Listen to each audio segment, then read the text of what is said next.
Hello नमस्कार दोस्तों, स्वागत है आप सभी लोगों का सीडीपीजी वाला पे। मेरा नाम है योगेश लहानकर और एक बहुत ही इंपॉर्टेंट सेशन लेके मैं आपके सामने आया हूं। इस सेशन में हम लोग देखने वाले हैं कि कौन से टॉपिक से हमें क्वेश्चंस आते हुए दिखे हैं 2022 से लेके 2025 तक, राइट। HUQP09 इस पर्टिकुलर सब्जेक्ट यानी हिस्ट्री के ऊपर हम लोग यहां पे चर्चा करने वाले हैं। आगे बढ़ने से पहले सभी लोगों को याद दिला दूं, this is the QR code to join the Telegram channel if you haven't done so right now. अगर अभी तक नहीं किया है तो प्लीज इसको स्कैन करके ज्वाइन कर लो। तो जैसे मैं कह रहा था, यहां पे मैं आपको जो ब्यौरा देने वाला हूं, टेबल वाइज मैं आपको ब्यौरा देने वाला हूं 2022 से लेके 2025 तक के जो 4 क्वेश्चन पेपर्स है ना, उनका मैं पूरा का पूरा आपको ब्यौरा दूंगा। और इसके आधार के ऊपर ये जो डेटा होगा आपका, इसके आधार के ऊपर मैं 2026 का जो आपका ancient, medieval, modern and world history का क्वेश्चन काउंट होगा उसको प्रेडिक्ट करने की कोशिश मैं यहां पे करूंगा। तो यहां पे होगा क्वेश्चन काउंट प्रेडिक्शन। अब देखिए, 2021 वाला जो आपका क्वेश्चन पेपर है इसको मैंने यहां पे नहीं लिया है। 2022 से लेके 2025 तक के 22, 23, 24 और 25 4 साल के क्वेश्चन पेपर्स मैंने लिए हैं। 21 ना लेने के पीछे का कारण यह है कि 2021 में CUET PG था ही नहीं अस्तित्व में। यह था CUCET यानी central university common entrance test. 2022 से लेके 2025 में हम लोग CUET PG देखते हैं, ठीक है। तो पहले केवल ये सेंट्रल यूनिवर्सिटी का एंट्रेंस टेस्ट हुआ करता था, लेकिन अब सेंट्रल यूनिवर्सिटीज के साथ साथ प्राइवेट, कुछ स्टेट यूनिवर्सिटीज, डीम्ड यूनिवर्सिटीज, ऐसे बहुत सारे अलग अलग इंस्टीट्यूशन में 2022 से आगे हमें एडमिशन बच्चों को मिलता हुआ दिखता है। तो I hope you have understood कि मैंने 2021 वाला क्वेश्चन पेपर इसमें क्यों नहीं यूज किया। दूसरी भी इसके पीछे का कारण यह है कि 2021 का क्वेश्चन पेपर बहुत ज्यादा आसान है, ठीक है। तो ये 2025 के डिफिकल्टी लेवल के साथ बिल्कुल मैच ही नहीं करता। मैं HUQP09 यानी हिस्ट्री की बात कर रहा हूं, ठीक है। हिस्ट्री की बात कर रहा हूं मैं यहां पे सिर्फ और सिर्फ। तो चलिए अब आगे बढ़ते हैं टेबल्स के साथ। आप देख सकते हैं एंशियंट इंडियन हिस्ट्री के मैंने क्वेश्चन काउंट्स यहां पे लगाए हैं, ठीक है। अब यहां पे देखिए, वैदिक एज के ऊपर 2, संगम के ऊपर 1, Indus valley civilisation 2, post Mauryan 2, Mauryan age 3। तो यहां पे ऐसे कुछ आपको दिख जाएंगे टॉपिक्स जो आपको बिल्कुल पढ़ के जाना है, मतलब जाना है, ठीक है। अब देखिए, राष्ट्रकूटास के ऊपर एक क्वेश्चन आया है, लेकिन ये इतना ज्यादा इंपॉर्टेंट टॉपिक है नहीं, क्योंकि इसके ऊपर आया हुआ क्वेश्चन काफी बेसिक भी है, राइट। आपको ज्यादा फोकस किसके ऊपर करना है? Vedic age, Indus valley civilisation, post modern period. For some reason CUET PG का ये बहुत ही ज्यादा दुलारा टॉपिक है, ऐसा मुझे लगता है। हमेशा हमें इसके ऊपर जब कभी भी क्वेश्चन आते हुए दिखते हैं, 2 क्वेश्चन आते हुए दिखते हैं पोस्ट मॉडर्न पीरियड के ऊपर, ठीक है। मौर्यन एज ऑब्वियसली हमें ये करना ही पड़ेगा। इसके साथ साथ for some reason Gupta era, इसके ऊपर हमें ज्यादा क्वेश्चन नहीं देखने को मिलते, ठीक है। आजकल देखने को मिल रहे हैं, लेकिन शुरुआत के टाइम में नहीं थे। ये भी क्वेश्चन पल्लवास से आया हुआ है। पोस्ट गुप्ता पॉलिटी के ऊपर 2 क्वेश्चन है, गुप्तास के ऊपर यहाँ पे 2 क्वेश्चन है, ये पल्लवास वाला क्वेश्चन है। गुप्तास के ऊपर वैसे देखा जाए तो शुरुआत में हमें क्वेश्चन जितने चाहिए उतने नहीं देखने को मिले हैं, लेकिन ये कुछ टॉपिक्स जो हैं, rise of ancient Indian empires, Haryanka dynasty, Shishunaga dynasty, काफी फेवरेट टॉपिक हुआ करता था। बहुत ही आसान से क्वेश्चन यहां से लिए गए हैं। तो जो टॉपिक्स मैंने टिक करके दिए हैं, ये टॉपिक्स आपको बिल्कुल भी मिस आउट नहीं करने हैं। 2022 में इतने क्वेश्चंस आए थे, ठीक है। सबसे ज्यादा आप देख सकते हैं ये मिसलेनियस काउंट मैंने डाला है, क्योंकि ये जो है अलग अलग फैक्ट्स वगैरह पूछता है, तो मिसलेनियस को छोड़ दो, ठीक है। लेकिन जो टॉपिक मैं आइडेंटिफाई कर सकता हूं, इतने टॉपिक मैंने 2022 से आइडेंटिफाई कर लिए हैं, और यही टॉपिक लगभग आपको 2023, 24, 25 में भी रिपीट होते हुए दिखेंगे, लगभग यही टॉपिक्स। तो यहां पे देख सकते हैं लिटरेचर के ऊपर अचानक से 2023 में बहुत सारे क्वेश्चंस, 11 क्वेश्चंस। मतलब इसका ये है कि बुक्स एंड ऑथर वाला जो आपका जो सिनेरियो होता है, ये यहां से शुरुआत होती है इसकी। बुक्स एंड ऑथर्स वाली जो एक बहुत ही ज्यादा पूछी जाने वाली चीज है, यहां पे हमें देखने को मिलती है।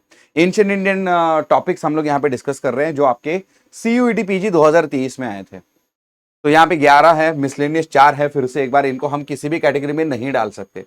स्टोन एज के ऊपर अचानक से 4 क्वेश्चन, पहले एक भी नहीं था 2022 में, 23 में 4 आ गए। पोस्ट गुप्ता पीरियड हर्षवर्धन के ऊपर 1 है, ठीक है कोई बात नहीं। वैदिक एचडी के फिर से एक बार यहाँ पे 2 हैं। एंशिएंट इंडियन एम्पायर पहले 4 थे, हरियंका शिशुनागावर्ती, हरियंका शिशुनागा वगैरह के ऊपर। अब देखिए यहाँ पे 1 ही आया है, नंदा डायनेस्टी के ऊपर, है ना। बुद्धिज्म 16 महाजनपदा, इनके ऊपर हमेशा हमें क्वेश्चन एक्सपेक्टेड होते हैं, लेकिन कम आए हैं। बुद्धिज्म में बाद में आप देखोगे क्वेश्चन बढ़ते चले जाएंगे, ठीक है। तो बुद्धिज्म एक इंपॉर्टेंट टॉपिक है, ठीक है। वैदिक तो मैंने ऑलरेडी करके रखा था। तो यहां पे देखिएगा हर्षवर्धन करके जाना है हमें, स्टोन एज करके जाना है, ठीक है। एंड देन गुप्तास कंटिन्यूसली हमें यहाँ पे 2 क्वेश्चन देखने को मिल रहे हैं। हड़प्पन सिविलाइजेशन के ऊपर केवल 1 क्वेश्चन, ये नहीं होना चाहिए था लेकिन हुआ है। 2024 में देखिए फिर से एक बार 16 महाजनपद दास के ऊपर 1 क्वेश्चन। कंसिस्टेंसी दिख रही है हमें 16 महाजनपद दास के टॉपिक के ऊपर, है ना। गुप्तास के ऊपर फिर से कंसिस्टेंसी। अभी तक हमने 22, 23, 24, 3 देखे, हर एक में गुप्तास के ऊपर 2 क्वेश्चन है, ठीक है। जितने ज्यादा होने चाहिए, जैसे मैं कह रहा था, उतने आ नहीं रहे हैं, राइट। अर्ली एम्पायर्स मगध के ऊपर 1 क्वेश्चन है यहाँ पे, 4, 1, 1। यहाँ पे थोड़ा सा कम हो चुका है इसका इंपॉर्टेंस, है ना। बुद्धिज्म के ऊपर देखिए, जैसे मैंने कहा था, यहां से आगे क्वेश्चन बढ़ेंगे। 2024 में 3 है, राइट। उसके अलावा एंशिएंट इंडियन लिटरेचर 11 से केवल 1 के ऊपर आ गया है। ये एक ऑब्जर्वेशन है। बुक्स एंड ऑथर वाली चीज के ऊपर अचानक से यहाँ पे इन्होंने ब्रेक लगा दिया है एंशिएंट इंडिया में। बुद्धिज्म छोड़ो, अब जैनिज्म के ऊपर 1 क्वेश्चन है, लेकिन जैनिज्म के ऊपर फिर से एक बार इंडिपेंडेंट क्वेश्चन नहीं आया है, ठीक है। तो अगर 2025 में जाएंगे, जैनिज्म के ऊपर इंडिपेंडेंट क्वेश्चन नहीं है। मिसलेनियस क्वेश्चंस की संख्या यहाँ पे बढ़ती हुई, लगभग 4 देखने को मिलते थे, अब 6 हो गए। राष्ट्रकूटास के ऊपर फिर से एक बार 1 क्वेश्चन, और वो रिपीट क्वेश्चन है क्या, कैलाशनाथ टेम्पल वाला, है ना। पालास के ऊपर 1 क्वेश्चन है, ये ऑड टॉपिक्स है। स्टोन एज के ऊपर जहां पे पहले 4 क्वेश्चन पूछे गए थे, उसके पहले एक भी क्वेश्चन नहीं था। अब देखिए यहाँ पे 2 क्वेश्चन आ गए, है ना। सातवाहनास के ऊपर 1 क्वेश्चन है। तो ऐसे में जो टॉपिक्स मैंने 2022 वाले इसमें टिक करके दिए हैं, वो आपके लिए बहुत ज्यादा इंपॉर्टेंट होने वाले हैं। लेकिन इसका मतलब ये नहीं है कि आप बाकी के टॉपिक्स पढ़ के ना जाए, आपको जरूर वो भी पढ़ के जाने हैं, ठीक है। चलिए आगे बढ़ते, 2025 का पैटर्न देख लीजिए। बंपर क्वेश्चन आते हुए दिखते हैं इंडस वैली सिविलाइजेशन से। यहाँ पे sites and archaeology related to Indus valley civilisation, इसके ऊपर बंपर क्वेश्चंस आए हैं। बुद्धिज्म के ऊपर 3 है, और ये रैंडम फैक्ट्स यानी मिसलेनियस क्वेश्चन, इनको हम मिसलेनियस बोल सकते हैं, फिर से एक बार कंसिस्टेंटली 4 देखने को मिलते हैं। Books and author from ancient Indian history 6, ये आपके लिए एक इमर्जिंग टॉपिक है। सारे ही बच्चे मुझसे ये कह रहे थे कि सर बुक्स एंड ऑथर वाली सीरीज चला दो, मैंने चला दी, है ना। उसके अलावा देखिए पोस्ट मॉडर्न पीरियड 1 है, बाकी सबके ऊपर 1 है। अब देखिए गुप्ता एम्पायर के ऊपर 1 ही क्वेश्चन है, ठीक है। अब देखिए आप में से बहुत सारे बच्चे अगर इसी क्वेश्चन पेपर को लेके बैठे, तो उनका काउंट थोड़ा सा अलग आ सकता है। जिसको मैंने मिसलेनियस में पकड़ा है, शायद आप उसको किसी दूसरे टॉपिक में पकड़ सकते हो। लेकिन अगर हम जनरल लेवल पे देखें, तो ये आपका एंशिएंट इंडियन हिस्ट्री का पूरा ब्यौरा है। आई होप आपको टॉपिक्स समझ में आ चुके हैं, ठीक है। जो मेरे ऑब्जर्वेशन है मैं आपको बता रहा हूं। अब देखिए क्विकली, अब देखिए एंशिएंट इंडिया के ऊपर हमने बहुत ज्यादा देर तक बात करी है। अब इतना समय हम लोग मिडिवल मॉडर्न को नहीं देंगे, मैं सिर्फ आपको इंपॉर्टेंट टॉपिक बताऊंगा, ठीक है। तो मिडिवल इंडिया के ऊपर जाते हैं 2022, मुगल्स के ऊपर 9, दिल्ली सल्तनत के ऊपर 5, मिसलेनियस 3 है, बाकी विजयनगर, सूफी, इंडियन फ्यूडलिज्म के ऊपर 1-1-1। विजयनगर इमर्जेंट टॉपिक है, इसके ऊपर क्वेश्चन आएंगे। सूफीज्म भी इमर्जेंट टॉपिक है, इसके ऊपर भी आगे क्वेश्चंस आएंगे। ये तो भाई करने ही हैं, पूछना ही नहीं है। दिल्ली सल्तनत के ऊपर थोड़े से क्वेश्चन पॉलिटिकल हिस्ट्री के कम हुए हैं, लेकिन मुगल्स के ऊपर आपको cultural history and political history दोनों के ही क्वेश्चन आते हुए दिखते हैं। दिल्ली सल्तनत में पॉलिटिकल हिस्ट्री के क्वेश्चन कम हुए हैं, कल्चरल हिस्ट्री के क्वेश्चन बड़े हैं। ठीक है, 2023 में देखिए भक्ति मूवमेंट के ऊपर 2 क्वेश्चन, और इसमें हमें सूफीज्म के ऊपर क्वेश्चन नहीं देखने को मिलता। लेकिन वहीं अगर दिल्ली सल्तनत देखें, मुगल एम्पायर देखें, अच्छे खासे क्वेश्चन यहाँ पे मेंटेन हुए हैं। विजयनगर पिछले साल 1 था, लेकिन यहाँ पे 2 है। मिसलेनियस हम देख सकते हैं 4 क्वेश्चन कंटिन्यू है। चोला एम्पायर पे यहाँ पे क्वेश्चन देखने को मिलता है, बाकी सारे के सारे लगभग 1-1, 2-2 क्वेश्चन ही हैं। तो इसका मतलब ये है कि ये टॉपिक हम आइडेंटिफाई करके चलते हैं कि आपको चोला एम्पायर पढ़ना है अर्ली मिडिवल से, आपको विजयनगर पढ़ना है। बहामनी और विजयनगर में आप अगर मुझसे पूछे, विजयनगर के ऊपर ज्यादा फोकस करो, एंड देन ऑब्वियसली दिल्ली सल्तनत एंड मुगल्स तो आपको पढ़ने ही है, राइट। चलिए 2023 की बात करते हैं, अगेन भक्ति मूवमेंट के ऊपर। 2024 की भक्ति मूवमेंट के ऊपर 3 क्वेश्चन, मुगल्स के ऊपर थोड़े क्वेश्चंस कम हुए हैं 6, चोलास के ऊपर क्वेश्चन बड़े हैं 2, एज ऑफ राजपूत वगैरह ये जो हमारे अदर टॉपिक्स है इनमें से 1-1 क्वेश्चन आता हुआ दिखता है। दिल्ली सल्तनत के ऊपर भी हम लोग देखते हैं यहाँ पे थोड़ा सा इंपॉर्टेंस कम होते हुए 3 क्वेश्चन सिर्फ। मिडिवल आर्ट एंड आर्किटेक्चर के ऊपर 2। तो हम लोग ये देख सकते हैं कि भाई साहब यहाँ पे फिर से एक बार थोड़ा सा कल्चरल हिस्ट्री की तरफ मुड़ते हुए पेपर पैटर्न को 2024 में। और वहीं अगर हम 2025 के हालात देखें, सूफीज्म के ऊपर 1, सुर एम्पायर के ऊपर 1, ये क्वेश्चन मुझे अभी भी याद है। लोहानी के ऊपर का क्वेश्चन था, यानी शेरशाह सूरी को शेर खान की जो उपाधि है वो किसने दी थी, ना लोहानी ने दी थी, वो वाला क्वेश्चन पूछा गया था। पेंटिंग के ऊपर अचानक से यहाँ पे क्वेश्चन आ गया, और टर्मिनोलॉजीज वाली चीज यहाँ पे इमर्ज होती हुई दिखती है। प्लीज सारे बच्चों से निवेदन है, मिडिवल टर्मिनोलॉजीज के ऊपर आपको मैच द फॉलोइंग आ रहे हैं, मैच द फॉलोइंग, प्लीज इनको बिल्कुल भी स्किप मत करिएगा, इनको करके ही जाना है आपको। बुक्स एंड ऑथर आप देख सकते हैं, बम्पर क्वेश्चन आए हैं बुक्स एंड ऑथर के ऊपर। एंशिएंट वे में हमने देखे थे बहुत ज्यादा थे 2025 में, अब 2025 में बुक्स एंड ऑथर मिडिवल के 5 आ चुके हैं। मॉडर्न में भी मेरे ख्याल से 3 या 4 होंगे, आप देखिएगा, हम अभी देखेंगे उसको भी, है ना। Mughal empire again bumper question 3 है। दिल्ली सल्तनत के ऊपर लेकिन एक्चुअली थोड़े से कम आए हैं यहाँ पे, है ना।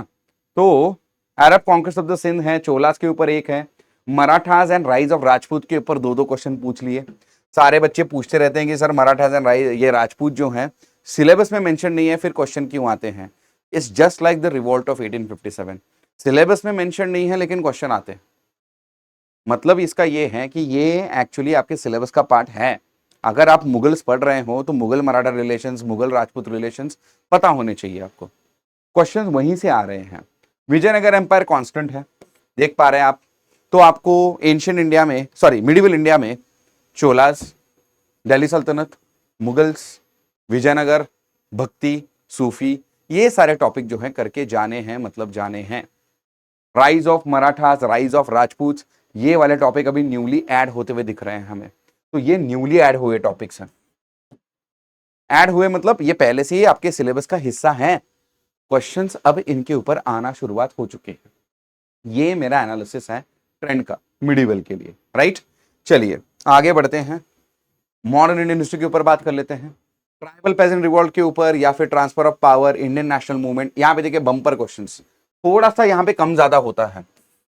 Bumper question Indian national movement के ऊपर पूरा का पूरा टाइम फ्रेम ही इतना बड़ा है कि आपको यहाँ पे बम्पर क्वेश्चंस ही दिखेंगे, ठीक है। लेकिन आपको इसका इतना ज्यादा ये नहीं करना है क्योंकि आप ये पढ़ के ही जाते हो, डोंट वरी। रिवोल्ट ऑफ 1857 ये कंटिन्यूसली आता रहता है, कंटिन्यूसली ये आता ही रहता है, भले ही आपके सिलेबस में ये मेंशन ना हो। Economic impact of the British rule, इस टॉपिक के ऊपर 4। Establishment of British power, expansion of British power, ये एक टॉपिक ऐसा है जिसके ऊपर कंटिन्यूसली क्वेश्चन आते रहते हैं।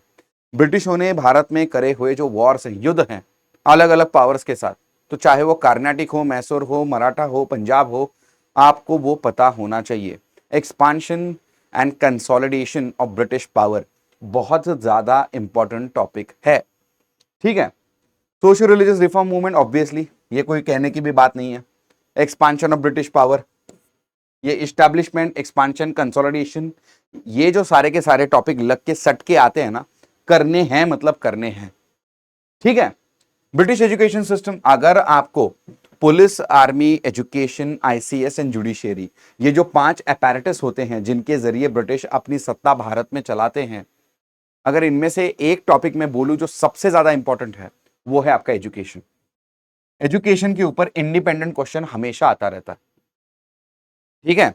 एक दूसरा इमर्जिंग टॉपिक जो मुझे समझ में आया है वो है फेमाइन पॉलिसी। बात करूंगा मैं, अभी तो 2022 बोला है, 23, 24, 25 करना है। 23 में देखिए हिस्टोरियोग्राफी के ऊपर अचानक से एक सवाल आ जाता है, लेकिन वो एक ही है, उसको बुक एंड ऑथर में भी डाल सकते हैं आप, ठीक है। Expansion of British power in India, अचानक से देखो बम्पर सवाल 5, इसीलिए मैं कह रहा था establishment of British power in India, expansion and consolidation of British power in India, बहुत ज्यादा इंपॉर्टेंट है। इंडियन नेशनल मूवमेंट के बाद ये सबसे इंपॉर्टेंट टॉपिक है। कौन सा? Establishment, expansion and consolidation,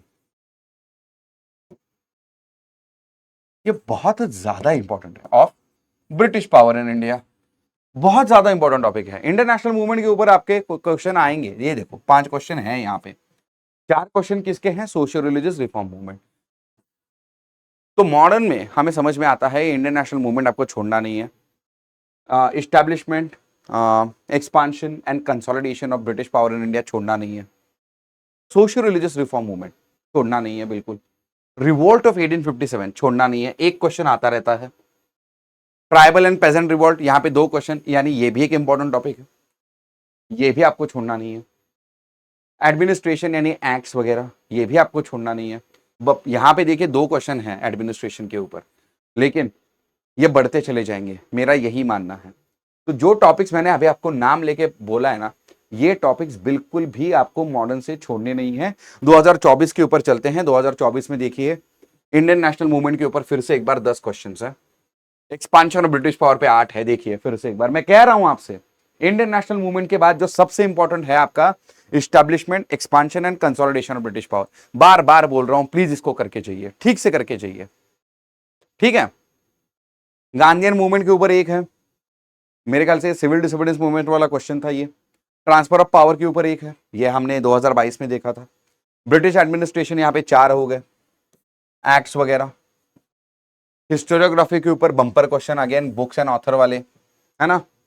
socio religious reform movement अचानक से कम हो गए। रिवोल्ट एक, देखो कंटिन्यूसली रिवोल्ट ऑफ 1857 पे एक क्वेश्चन है, रिवोल्ट ऑफ 1857 पे एक क्वेश्चन है, ठीक है। तो ये आपको करके जाना है। सोशियो रिलीजियस रिफॉर्म मूवमेंट भी करके जाना है, ब्रिटिश एडमिनिस्ट्रेशन करके जाना है, एक्सपांशन, इकोनॉमिक इंपैक्ट के ऊपर 3। फिर से एक बार देखिए, इकोनॉमिक इंपैक्ट के ऊपर 3, पहले 4 आए थे एक एडिशन में, है ना। इंडियन नेशनल मूवमेंट भी करके जाना है, राइट। 2025 देख लेते हैं।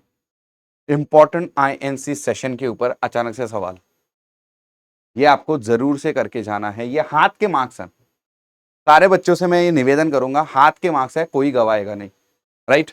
इंडियन नेशनल मूवमेंट 3 क्वेश्चन, और अचानक से 2025 में बहुत बड़े पैमाने पे रेवोल्यूशनरी एक्टिविटीज जो हैं इसके ऊपर अलग से बहुत सारे सवाल आ गए। अब मैं ये नहीं कह रहा हूं कि इसके पहले नहीं आए, लेकिन रेवोल्यूशनरी एक्टिविटीज को मैंने पहले एक सेपरेट सेक्शन की तरह लिखा नहीं था, क्योंकि एक हाथ क्वेश्चन आया था यहां वहां। 2025 में क्या हुआ, रेवोल्यूशनरी एक्टिविटीज के ऊपर बहुत ज्यादा सवाल आ गए, 5, है ना। जहां पे चाफेकर बंधुओं का जो ये था, या फिर मित्र मेला, ये सारे जो क्वेश्चंस है वो यहां पे आ गए, 5 questions. Development of press emerging topic है, करना है आपको। एक्सपांशन ऑफ ब्रिटिश एम्पायर, ये आप देखो बोल बोल के थक गया मैं, 3 क्वेश्चन। रिवॉल्ट फिर से एक बार, यहां पे अब की बार 2 क्वेश्चन आए हैं 1857 के रिवॉल्ट के ऊपर। फेमाइन पॉलिसी जैसे मैंने कहा आगे आएगा, ये देखो इमर्जिंग टॉपिक है। Advent of the Europeans emerging topic है। और ये जो रैंडम फैक्ट्स वाली चीज अब इन्होंने करना शुरू कर दिया है ना, एंशिएंट मिडिवल मॉडर्न में, बहुत खतरनाक है भैया। ये क्या कर रहे हैं, आपको रैंडम फैक्ट्स देके पूछ रहे हैं 4, बताओ इनमें से सच्चाई कौन से फैक्ट्स में है, कौन से स्टेटमेंट सही हैं।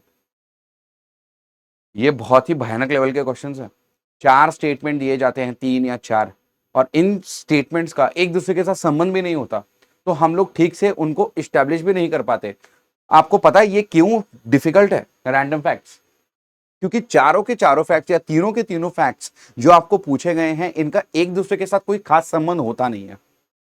और ऐसे में क्या होता है, फिर हर एक स्टेटमेंट को, हर एक फैक्ट को आपको इंडिपेंडेंटली अपने दिमाग के ऊपर जोर लगा के एग्जाम में टेस्टिफाई करना होता है कि सही है या गलत है। और यहां पे आ जाता है मेंटल फैटिक। ये वाला जो सेक्शन है, ये मेंटल फैटिक आपके इसमें क्रिएट करने वाला है, राइट? चलिए वर्ल्ड हिस्ट्री के ऊपर बात कर लेते हैं। वर्ल्ड वॉर 2 के ऊपर एक क्वेश्चन है, एक क्वेश्चन है। अमेरिकन रेवोल्यूशन के ऊपर एक है। 2023 में कोई क्वेश्चन नहीं था वर्ल्ड हिस्ट्री के ऊपर। 24 में वर्ल्ड वॉर 2 के ऊपर एक क्वेश्चन आ गया। 25 में देखिए फिर से एक बार सेकेंड वर्ल्ड वॉर के ऊपर एक है, रशियन रेवोल्यूशन के ऊपर एक है। इसका मतलब यह है कि वर्ल्ड हिस्ट्री पे आपको वर्ल्ड वॉर 2 जो है, सेकेंड वर्ल्ड वॉर जिसे हम कहते हैं, सेकेंड वर्ल्ड वॉर, ये वाला टॉपिक 100% करके जाना है। और बाकी सारे के सारे जो रेवोल्यूशंस है उनके ऊपर भी अगर आप थोड़ा बहुत कुछ पढ़ के जाते हो, तो जो ऐसा एक हाथ सवाल आता है ना, एक सवाल तो तय है सेकेंड वर्ल्ड वॉर से आएगा। जो दूसरा क्वेश्चन आएगा वो अमेरिकन, इंडस्ट्रियल, रशियन, ऐसे किसी रेवोल्यूशन से आएगा। तो वो आपको अगर ठीक से अटेम्प्ट करना है तो आपको बाकी सारे रेवोल्यूशन भी पढ़ने पड़ेंगे। ठीक है, चलिए अब बात कर लेते हैं हम लोग कि क्या रहेगा 2026 के लिए मेरा प्रेडिक्शन, कितने नंबर ऑफ क्वेश्चंस आएंगे। ठीक है, तो अब आते हैं मुद्दे की बात के ऊपर। मैंने जानबूझ के आपको टोटल जो है वो गिनवाई नहीं, क्योंकि यहां पे मैंने फिर से एक बार टोटल आपके सामने रखी है। अगर आप बात करते हैं एंशिएंट इंडिया की, 27, 29, 21 और 23 ये क्वेश्चन पूछे गए हैं पिछले 4 एडिशंस में, इतने नंबर ऑफ क्वेश्चंस। तो इससे यही समझ में आता है कि एवरेज आपका 23 से 25 का है। मिडिवल 20, 24, 20, 29। आप बोलोगे 20 कम है सर, यहां पे देखिए अचानक से 29 आ गए 2025 में, क्या कर लोगे? क्या ही कर लोगे? तो ऐसे में यहां पे भी 23 से 24 क्वेश्चन आने की संभावना। मॉडर्न का भी यही हाल है। 24 से 26 का काउंट दिया है मैंने। 26, 22, 33 अचानक से मॉडर्न के ऊपर फोकस। यहां पे देखिए अचानक से मिडिवल के ऊपर फोकस। यहां पे देखिए अचानक से एंशिएंट के ऊपर फोकस। और कितने से फोकस है? जिस टाइम 29 क्वेश्चन आए हैं एंशिएंट से, तब मिडिवल से 24 आए हैं, मॉडर्न से 22 आए हैं। अब क्या मैं ये बोल दूं कि 2023 में मॉडर्न सबसे कम वेटेज वाला सेक्शन था? अगर मैं ऐसा कहता हूं, इंडियन हिस्ट्री का सबसे कम वेटेज वाला सेक्शन मॉडर्न था, क्योंकि यहां पे 22 क्वेश्चन आए हैं।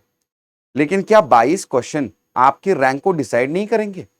100% डिसाइड करेंगे भैया, है ना? तो इसी वजह से मैंने आज भी जब मैराथन में मैं इसके ऊपर बात कर रहा था, मैंने बच्चों से बोला कि आप खुद देखोगे, मिडिवल के लिए मैंने काउंट दिया है 23 से लेकर 25। मिडिवल के लिए काउंट दिया, एंशिएंट के लिए 23 से 25, मिडिवल के लिए 23 से 24, मॉडर्न के लिए 24 से लेकर 26 का काउंट। ऑन एन एवरेज हर एक सेक्शन से आपको 25 क्वेश्चन की एक्सपेक्टेशन रखनी चाहिए, गिव और टेक 2 और 3 क्वेश्चंस हियर एंड देयर। तो ऑन एन एवरेज अगर मैं तीनों इंडियन हिस्ट्री के पार्ट्स को जोड़ के बोलूं, तो कम से कम आपको 22, ज्यादा से ज्यादा आपके 27 या 28 क्वेश्चंस एक पार्ट से आ सकते हैं। अब ऐसे में ये कह देना कि ancient is more important than medieval, या medieval is more important than ancient and modern, या modern is more important than the other two, it is absolutely meaningless. The way they have asked a question in itself shows us that all the 3 sections of Indian history is absolutely important. You cannot skip even a single section and then think that you will get through into JNU, BHU, DU. नहीं मिलेगा।